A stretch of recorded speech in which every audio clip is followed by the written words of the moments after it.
రాజధాని ఢిల్లీ ఇప్పుడు అగ్నిగుండాన్ని తలపిస్తోంది.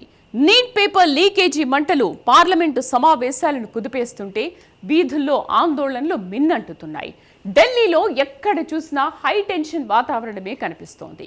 దుకాణాలు మూతపడ్డాయి, ఇంటర్నెట్ సేవలు నిలిచిపోయాయి. ప్రధాని ఇంటి దిగ్బంధం తర్వాత పరిస్థితి పూర్తిగా అదుపు తప్పుతోందా అన్న ఆందోళన వ్యక్తమవుతోంది.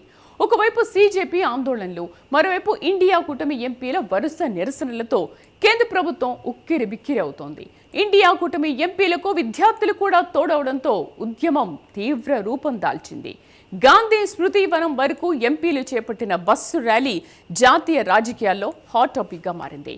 కేంద్ర మంత్రి ధర్మేంద్ర ప్రధాన్ రాజీనామా చేయాల్సిందేనని విపక్షాలు పట్టుబడుతుండే పేపర్ లీకేజ్లపై ఫాస్ట్ ట్రాక్ కోర్టులు ఏర్పాటు చేస్తామంటూ ప్రధాని మోదీ కొత్త ప్రకటన చేశారు. ఇంతకీ ఢిల్లీలో ఏం జరుగుతోంది? నీట్ వివాదాన్ని రాహుల్ అండ్ కో రాజకీయంగా క్యాష్ చేసుకుంటున్నారా? మోదీ ప్రకటనపై విపక్షాల అభ్యంతరాలు ఏంటి? ప్రైమ్ అండ్ బర్నింగ్ ఇష్యూలో చూద్దాం.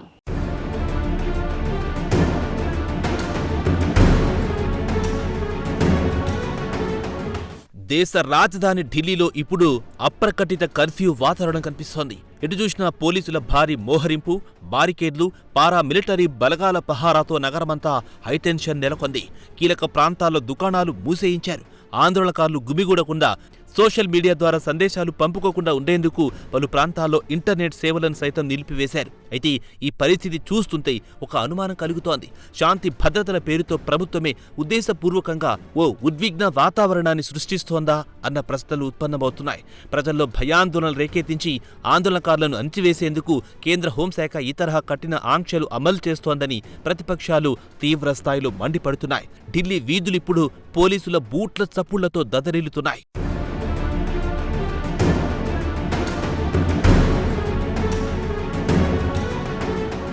దేశ చరిత్రలో ఎన్నడూ లేని విధంగా ఆందోళనకారులు ఏకంగా ప్రధాని నివాసాన్ని దిగ్బంధించేందుకు యత్నించడం ఢిల్లీ పోలీసులను, ఇంటెలిజెన్స్ వర్గాలను ఉలిక్కిపడేలా చేసింది. అత్యంత కట్టుదిట్టమైన భద్రత ఉండే లోక్ కళ్యాణ్ మార్గ్ వరకు నిరసనకారులు దూసుకురావడం కేంద్ర ప్రభుత్వ వైఫల్యంగా విపక్షాలు ఎత్తిచూపుతున్నాయి. ఈ ఘటన తర్వాత ఢిల్లీలో పరిస్థితి ఎవ్వరికీ అంతుబట్టడం లేదు. ఏ క్షణాల్లో ఎక్కడెలాంటి ఆందోళనలు జరుగుతాయో తెలియని అయోమయ స్థితి నెలకొంది. ఒకవైపు పార్లమెంట్ సమావేశాలు జరుగుతుండడం, మరోవైపు వీధుల్లో రణరంగం నెలకొనడంతో పరిస్థితి అదుపు తప్పుతోందన్న ఆందోళన వ్యక్తమవుతోంది. ఈ పరిణామాలను ఎదుర్కొనేందుకు బీజేపీ సర్కార్ ఎలాంటి యాక్షన్ ప్లాన్తో ముందుకెళ్తుందన్నది ఇప్పుడు అత్యంత కీలకంగా మారింది.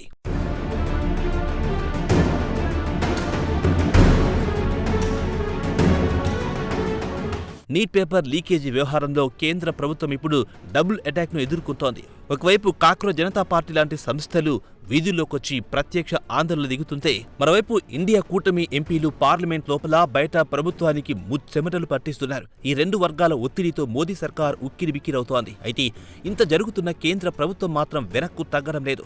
తగ్గేదే లేదన్నట్టుగా పంతాలకు పోతూ ఆందోళనకారులపై ఉక్కుపాదం మోపుతోంది. సమస్యను సామరస్యంగా పరిష్కరించుకునే బదులు పోలీస్ బలగాలతో అణిచివేయాలని చూడడం వల్లే వివాదం మరింత పెద్దదవుతోందని విశ్లేషకులు అభిప్రాయపడుతున్నారు.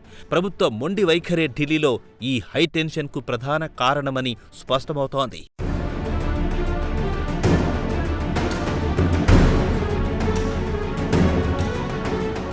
పార్లమెంట్ వర్షాకాల సమావేశాల సమయంలోనే విపక్షాలు ఇంత రాద్ధాంతం ఎందుకు చేస్తున్నాయనేది ఓ ఆసక్తికరమైన ప్రశ్న. దీని వెనుక ఇండియా కూటమి పక్కా వ్యూహం ఉంది. పార్లమెంట్ సమావేశాల సమయంలో ఏ చిన్న ఆందోళన చేసినా దానికి జాతీయ స్థాయిలో, అంతర్జాతీయ స్థాయిలో భారీ కవరేజ్ వస్తుంది. 24 లక్షల మంది విద్యార్థుల భవిష్యత్తుకు సంబంధించిన ఈ నీట్ ఇష్యూను దేశం నలుమూలల వినిపించేందుకే వారు ఈ సమయాన్ని ఎంచుకున్నారు. అయితే నీట్పై పార్లమెంట్లో చర్చకు ప్రభుత్వం అంగీకరించిన విపక్షాలు మాత్రం ముందుగా విద్యాశాఖ మంత్రి రాజీనామా చేయాలన్న కొత్త డిమాండ్ తెరపైకి తెచ్చాయి. చర్చ జరిగితే ప్రభుత్వం ఏదో ఒక సమాధానం చెప్పి తప్పించుకుంటుందని, అలా కాకుండా మంత్రి రాజీనామాతో సర్కార్ను నైతికంగా దెబ్బతీయాలన్నదే విపక్షాల అసలు వ్యూహంగా కనిపిస్తోంది.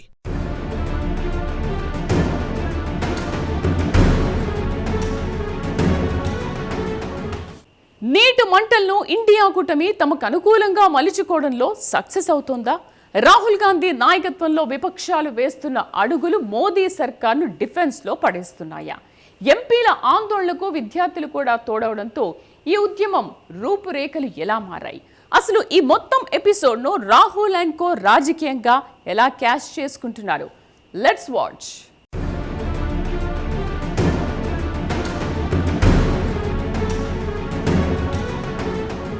సార్వత్రిక ఎన్నికల తర్వాత ఇండియా కూటమిలో మునుపెన్నడూ లేని ఐక్యత కనిపిస్తోంది. నీట్ ఇష్యూను ఆయుధంగా చేసుకుని వారు కేంద్ర ప్రభుత్వంపై పట్టు బిగిస్తున్నారు. పార్లమెంట్ ఆవరణలోని మకర ద్వారం వద్ద ధర్నాలు, ప్లకార్డులతో ప్రదర్శనలు, సభలోపల నినాదాలతో మోదీ సర్కార్కు ముచ్చెమటలు పట్టిస్తున్నారు. రాహుల్ గాంధీ, అఖిలేష్ యాదవ్, మమతా బెనర్జీ పార్టీల ఎంపీలు ఇలా అందరూ ఒకే తాటిపైకొచ్చి సమన్వయంతో కదులుతున్నారు. గత 10 ఏళ్లలో ఎన్నడూ లేని విధంగా ప్రతిపక్షాలు ఇంత బలంగా, వ్యూహాత్మకంగా ప్రభుత్వాన్ని ఇరుకున పెడుతుండడం బీజేపీ అధిష్టానానికి మింగుడు పడడం లేదు. వరుస నిరసనల ద్వారా ప్రజల్లో బలమైన సంకేతాలు పంపడంలో ఇండియా కూటమి సక్సెస్ అవుతోంది.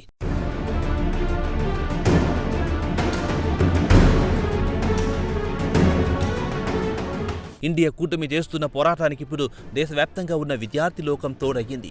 ఎంపీల ఆందోళనకు సంఘీభావంగా ఢిల్లీ యూనివర్సిటీ, జేఎన్యూ సహా పలు విశ్వవిద్యాలయాల విద్యార్థులు రోడ్లపైకొచ్చారు. దీంతో కేవలం రాజకీయ పార్టీల ఆందోళనగా ఉన్న ఇష్యూ ఇప్పుడు ఒక మాస్ మూవ్మెంట్గా మారిపోయింది. విద్యార్థులు, యువత తమకు మద్దతుగా నిలవడంతో ఇండియా కూటమి నేతల్లో రెట్టించిన ఉత్సాహం కనిపిస్తోంది. పోలీసుల లాఠీ దెబ్బలు తింటూ, అరెస్టులవుతూ విద్యార్థులు చేస్తున్న పోరాటం ప్రభుత్వానికి మరింత తలనొప్పిగా మారింది. యువత ఆగ్రహానికి గురైతే ఏ ప్రభుత్వమైన మూల్యం చెల్లించుకోక తప్పదన్న చరిత్రను విపక్షాలు ఈ సందర్భంగా గుర్తు చేస్తున్నాయి.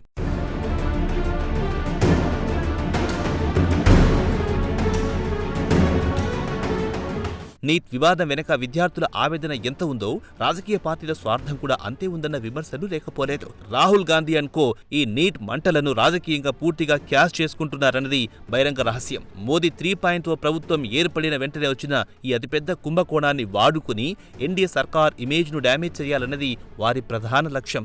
పరీక్షలు కూడా సక్రమంగా నిర్వహించలేని అసమర్థ ప్రభుత్వం అన్న ముద్ర వేసేందుకు రాహుల్ గాంధీ తీవ్రంగా శ్రమిస్తున్నారు.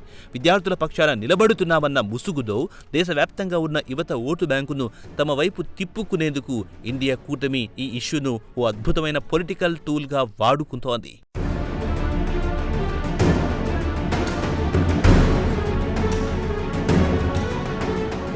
నీట్ వివాదం మొదలై నెలలు గడుస్తున్నా ఇప్పటి వరకు దానికి శాశ్వత పరిష్కారం దొరకలేదు.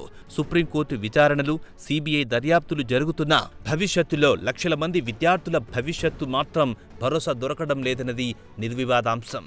కానీ ఈ వివాదానికి శాశ్వత పరిష్కారం ఇంకా సంప్రదింపుల దశలోనే ఉన్న రాజకీయ పార్టీలకు మాత్రం ఇది ఫుల్గా ఉపయోగపడుతోంది. అధికార పార్టీ తన తప్పును కప్పిపుచ్చుకునేందుకు, ప్రతిపక్ష పార్టీలు ప్రభుత్వాన్ని ఇరుకున పెట్టేందుకు ఈ సమస్యను సాగదీస్తూనే ఉన్నాయి.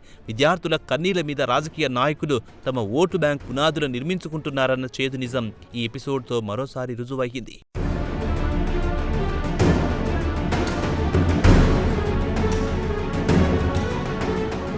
పార్లమెంటు లోపల నినాదాలతో హోరెత్తిస్తున్న ఇండియా కూటమి ఎంపీలు బయట కూడా తమ నిరసన హోరును పెంచారు.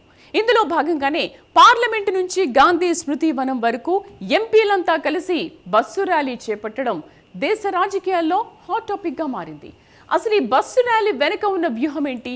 దీనివల్ల ఎవరికి ప్లస్, ఎవరికి మైనస్? విద్యాశాఖ మంత్రి ధర్మేంద్ర ప్రధాన్ రాజీనామా చేయాల్సిందేనని విపక్షాలు ఎందుకు అంతగా పట్టుబడుతున్నాయి? చూద్దాం.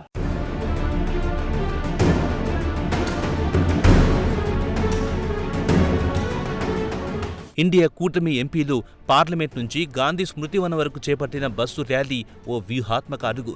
తాము వీధుల్లో విధ్వంసం సృష్టించేవారం కాదని, గాంధేయ మార్గాల్లో శాంతియుతంగా పోరాడుతున్నామని దేశ ప్రజలకు ఒక బలమైన సంకేతం పంపేందుకే వారి మార్గాన్ని ఎంచుకున్నారు. మహాత్మాగాంధీ స్మారకం వద్ద నివాళులర్పించి సత్యం, అహింసల సాక్షిగా విద్యార్థులకు న్యాయం జరిగే వరకు పోరాడుతామని ప్రతిజ్ఞ చేయడం ద్వారా ఈ ఉద్యమానికి ఓ నైతిక బలాన్ని చేకూర్చే ప్రయత్నం చేశారు. అధికార పక్షం తమను అణిచివేసేందుకు పోలీసులను, బలగాలను వాడుతుంటే తాము మాత్రం గాంధీ చూపిన శాంతియుత మార్గంలో నడుస్తున్నామని చెప్పడం ద్వారా ప్రజల సానుభూతి పొందేందుకు ఇండియా కూటమి ఈ మాస్టర్ ప్లాన్ వేసింది.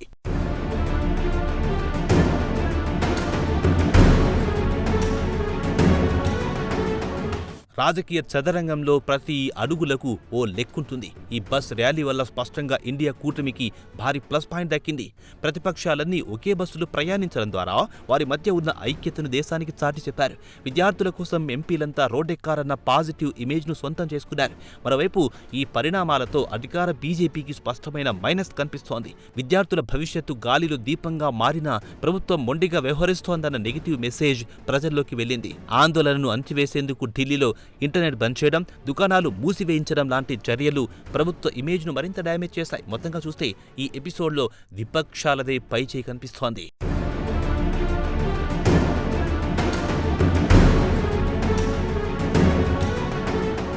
నీట్ వివాదంలో విపక్షాల ప్రధాన డిమాండ్ ఒకటే.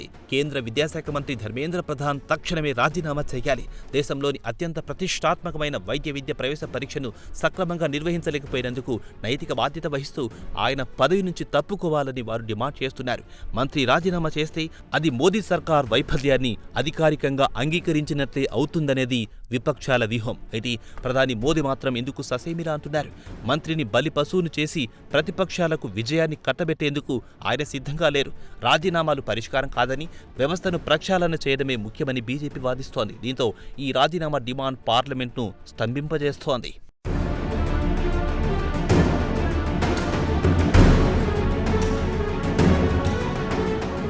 విపక్షాల ఆందోళనలు, విద్యార్థుల నిరసనలతో ఉక్కిరిబిక్కిరవుతున్న కేంద్ర ప్రభుత్వం డ్యామేజ్ కంట్రోల్కు దిగింది. ఇందులో భాగంగానే ప్రధాని మోదీ ఒక కీలక ప్రకటన చేశారు. పరీక్షా పత్రాల లీకేజీలు, మోసాలపై విచారణ జరిపేందుకు ఫాస్ట్ ట్రాక్ కోర్టులు ఏర్పాటు చేస్తామని ప్రకటించారు. అసలు మోదీ ప్రకటనలోని ముఖ్యాంశాలు ఏంటి? ఈ ఫాస్ట్ ట్రాక్ కోర్టుల వల్ల ఒరిగేదేంటి? మోదీ ప్రకటనలపై ప్రతిపక్షాలు ఎందుకు అభ్యంతరం వ్యక్తం చేస్తున్నాయి? ముగింపులో చూద్దాం.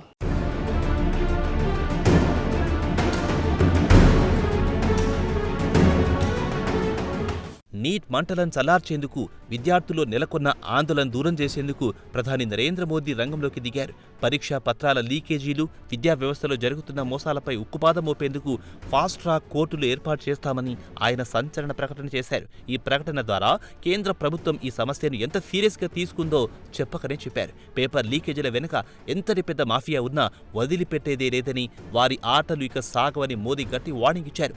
విద్యార్థుల భవిష్యత్తుతో ఆడుకునే హక్కు ఎవ్వరికీ లేదని, అలాంటి వారిని కఠినంగా శిక్షిస్తామని భరోసా ఇచ్చే ప్రయత్నం చేశారు. విపక్షాల విమర్శలకు చెక్ పెట్టేందుకే మోదీ ఈ కొత్త అస్త్రాన్ని ప్రయోగించినట్లు స్పష్టమవుతోంది.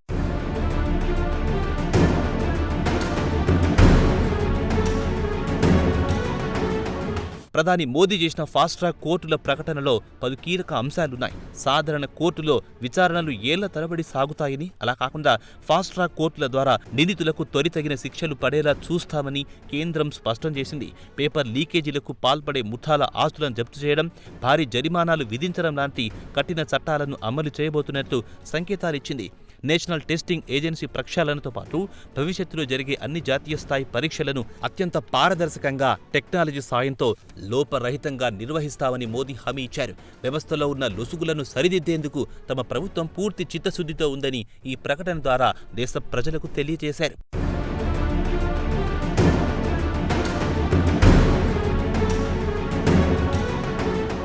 ప్రధాని మోదీ ఫాస్ట్ ట్రాక్ కోర్టుల ప్రకటన చేసినా ప్రతిపక్షాలు మాత్రం ఏమాత్రం శాంతించడం లేదు. మోదీ ప్రకటనపై వారు తీవ్ర అభ్యంతరం వ్యక్తం చేస్తున్నారు. ఫాస్ట్ ట్రాక్ కోర్టులు భవిష్యత్తులో జరిగే తప్పులను ఆపుతాయేమో కానీ ఇప్పటికే నష్టపోయిన లక్షలాది మంది నీట్ విద్యార్థుల పరిస్థితి ఏంటని వారు సూటిగా ప్రశ్నిస్తున్నారు. అసలు సమస్యను పక్కదారి పట్టించేందుకే ప్రధాని ఈ కొత్త డ్రామాకు తెరతీశారని కాంగ్రెస్ నేతలు మండిపడుతున్నారు. మోదీ ప్రకటన కేవలం కంటి తురుపు చర్యనని విపక్షాలు కొట్టిపారేస్తున్నాయి.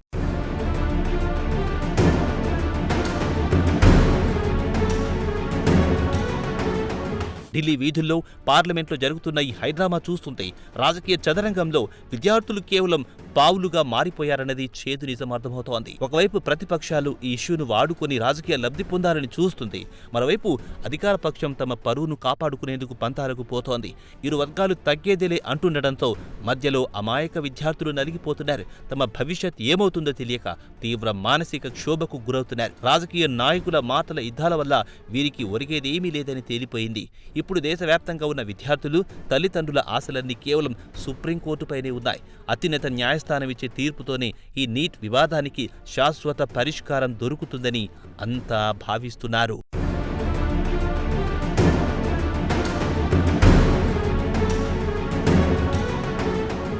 నీట్ ఇప్పుడు దేశ రాజకీయాలను శాసిస్తున్న 3 అక్షరాల పదం. 24 లక్షల మంది విద్యార్థుల భవిష్యత్తుతో ముడిపడి ఉన్న ఈ సమస్య మోదీ 3.0 సర్కార్కు అతిపెద్ద అగ్ని పరీక్షగా మారింది. ఢిల్లీలో హైటెన్షన్ వాతావరణం, ఇంటర్నెట్ బంద్, దుకాణాల మూసివేత చూస్తుంటే పరిస్థితి ఎంత తీవ్రంగా ఉందో అర్థమవుతుంది. ఇండియా కూటమి ఎంపీల బస్సు ర్యాలీలు, విద్యార్థుల ఆందోళనతో కేంద్రం ఉక్కిరి బిక్కిరవుతోంది. ధర్మేంద్ర ప్రధాన్ రాజీనామా చేయాల్సిందేనని విపక్షాలు పట్టుబడుతుంటే ఫాస్ట్ ట్రాక్ కోర్టులంటూ ప్రధాని మోదీ కొత్త అస్త్రాన్ని ప్రయోగించారు. అయితే ఈ రాజకీయ ఎత్తుగడలు, పై ఎత్తుగడల మధ్య అసలు బాధితులైన విద్యార్థులకు న్యాయం జరుగుతుందా లేదా అన్నది ఇప్పుడు $1 మిలియన్ ప్రశ్న. సుప్రీంకోర్టు తీర్పుతోనైనా ఈ నీటి మంటలు చల్లారుతాయో లేదో వేచి చూడాలి.